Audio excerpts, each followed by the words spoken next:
Good morning, everyone, and it's Friday, July 14th, 2023. Well, I was going to do an episode today with breaking news, but I'm going to have to hold off on that because you guys wanted to know the conclusion of last Friday's Crazy Date Story number 7 that led into Crazy Date Story number 8. So without further ado, here is that conclusion, and be ready for a breaking story this Monday. Yup, Woodchuck has been captured. Number 2. All right, enjoy it. Follow us on Facebook, Twitter, and Instagram. For those of you right now that are getting ready for another episode of Have Faith, Let It Begin, let's get ready for the Crazy Date Story.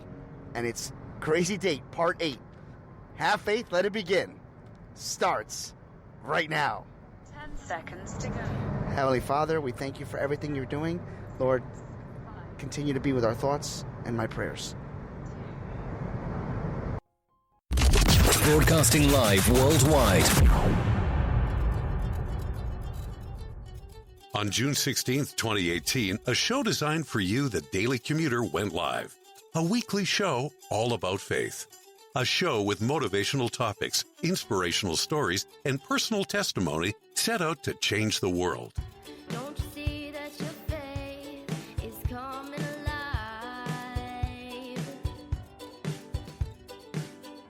Don't you see that it's tested every time?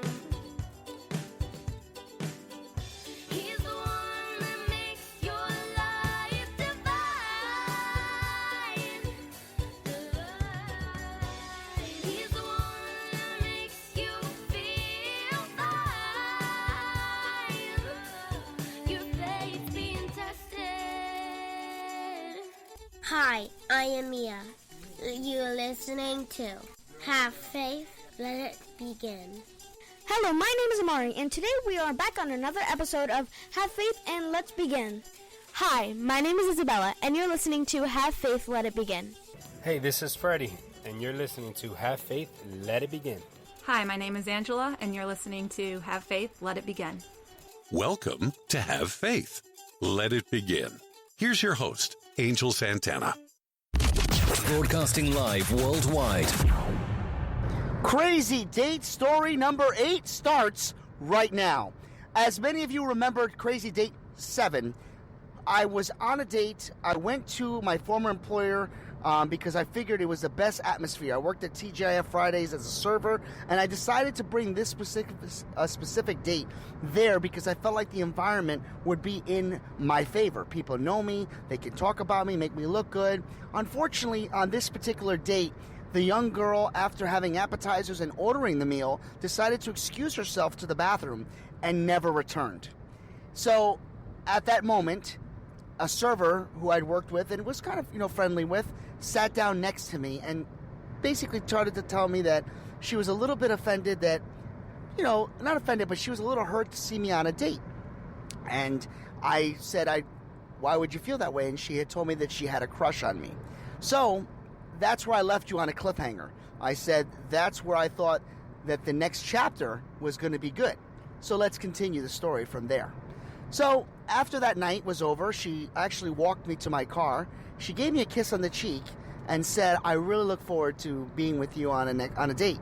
So we obviously set up a date in progress, in motion, I should say.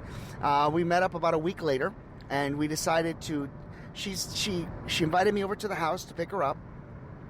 And as I pulled up to the driveway, I went into the house, and she actually asked me to come into the house. I met her mom, her dad, her little brother, and it was a really cool atmosphere. She actually brought me there, and we actually ate dinner at her house. It was a little bit weird, I'll be honest, because that's something I would have done, but I was to the point now where I was like, maybe I shouldn't do all those things because I felt as if I was moving too fast. Remember, I was looking for a wife. I wasn't looking for a girlfriend. I think I was looking for a wife. I was looking for that, long-term relationship, and you can't do that on the first date, on the second date, on the third date, but that's where my mindset was at. So here she is inviting me into her home, and I'm eating dinner on our first, basically, I haven't officially started the date with her family. It was really awkward at first but very, very, very fun. Her family was very, very hip, very cool. That's his only daughter, and he was very, very. I want to say he was strict. He was cautious. I guess she had gotten, at the time I found out that she had just been, she's been off of a serious relationship of 2 years, but it had been about 6 to 8 months and since the breakup, and he didn't want to see her going through that. And I was a little older than her. I think I was older by about 4 or 5 years. So I was about 25, so she was about 20, 21 years old at the time. And after the dinner was over, it happened to be on a weekend, I should say, and we decided to go to what they call the Providence fire, water fire, excuse me. So we went to the water fire. She was asking me questions prior to this and saying, I want to do something you've never done. I don't want to go to a restaurant. I don't want to go to a movie. I want to do something totally different. So, I told her that I had been to the water fire, but only in passing. I never actually went to the water fire. So we went to the water fire. We had a great time. We sat down. We listened to some jazz music, and we just talked, and it was very, very good. It got to the point now where we were trying to figure out what to do, and believe it or not, we decided to actually go to a movie, even though it was something that I had planned, but I never went through, because remember the last time we talked about the date I went to the theater, I only lasted the theater about 35, 40 seconds. So we went to the movies, and everything was going so well. I mean, there's nothing I can tell you that was negative. But one thing that continued to linger throughout this date was I kept checking my upper lip. I kept checking my breath, because I felt as if I smelled bad breath or some type of odor. I couldn't figure out what it was, and I was trying to figure out where it was coming from. I mean, I literally put maybe like 5 pieces of gum in and out of my mouth. I mean, I would put a new gum in, chew it, spit it out later, without her noticing, and then put a new one in. I'm thinking, what did I eat? And I just couldn't figure it out. So we go to the theater. We're in the theater, and we're watching the movie, and we're having a great time. It was a comedy. I don't remember the name of the movie. At one point, she actually was very cute. She leaned over and she put her head on my shoulder, and I thought that was it was very nice. And so I put my head on hers, and all of a sudden I started to smell this lingering odor, and I couldn't figure out what it was. So I just tried to, it would come and go. So I sat through it. The movie was over. After the movies, almost everybody has to go to the restroom. So we went to we each went to each other's restrooms, and when she came out, she asked for my hand, and we held hands. We got into the car, and we got into the car, and as soon as we got in the car, it was a little bit muggy out. We put the air conditioning on, and I could smell this lingering odor again. And I said, I asked her, do you smell that? And she's like, no. And I said, okay. I said, do I have bad breath? I says, please tell me. And she's like, no, let me see. And it was slick, because when she said that, she actually got close enough to sneak in a kiss. When she sneaked in the kiss, that's when I figured out where the odor was. It was actually coming from her. Now, let me stop real quick, okay? I am in no means trying to make fun of this young lady, by any means. We are still friends to this day.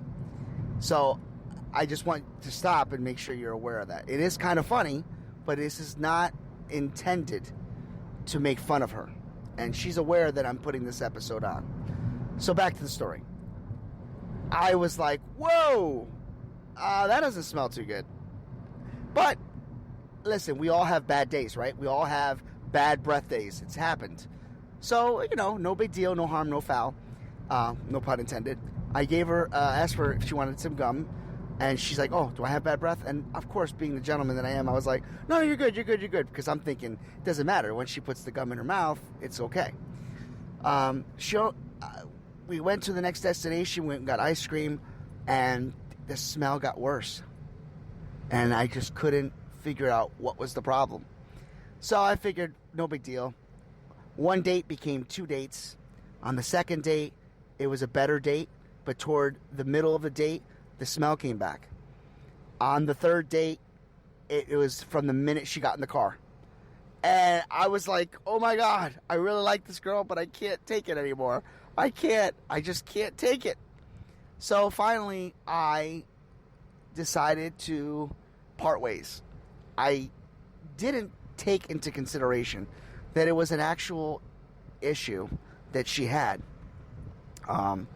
And, you know, it was acid reflux. And finally, when I did have the decency to ask her, to tell her, you know, why. And she, you know, she wasn't hurt by it, but she never understood why, I guess, previous relationships, she felt as if maybe that was the reason, and nobody had ever told her. And quite honestly, even though I liked her, I didn't feel as if that was the girl for me. We had gotten past that friends line, and I just didn't feel it. I didn't feel the connection. Obviously, yes, it didn't help with the breath. I'm not going to lie. I'd be lying. But ultimately, there is a happy ending to this story. So it's kind of like a weird, crazy date story. She eventually did seek help, and it got better. The next gentleman that she started to date is the one that she married. And she's happily married to this day with, I believe it's 3 kids or 4 kids, all girls. And to this day, every chance we meet up, she always says, can you smell that? on my cell phone. I'd be like, no, I can't smell that. But that's the crazy date story. But there's a message here, guys. There is. We can't control everything. There are some things that are in our control, some things that are out of our control. One of the lessons that I believe I learned on that date, and I grew from that date, was I was honest with her. That I was completely honest with her. I made sure that I told her exactly how I felt. That I told her what was wrong. And honesty is a very hard thing to find these days. And also to be honest, the fact that she trusted me with the information and was patient with me and didn't react meant that I built a good enough foundation with her, a good enough friendship with her, that she could take that feedback. But it's all about the approach. It's all about how we deliver our message. Can we do that? Can we be honest with each other? Can we share in our good fortunes with each other? Can we share our secrets with people that we trust? That's something that we should think about. And that's today's episode of Crazy Date number 8. Next time we talk, there'll be something else. Something that really gets to the point where I have a nervous breakdown. Oh yeah, Crazy Date number 9 is next Thursday. You don't want to miss that one. That one puts me in a meltdown. That's going to be interesting. Talk to you tomorrow on Friday, folks. Have faith. Let it begin.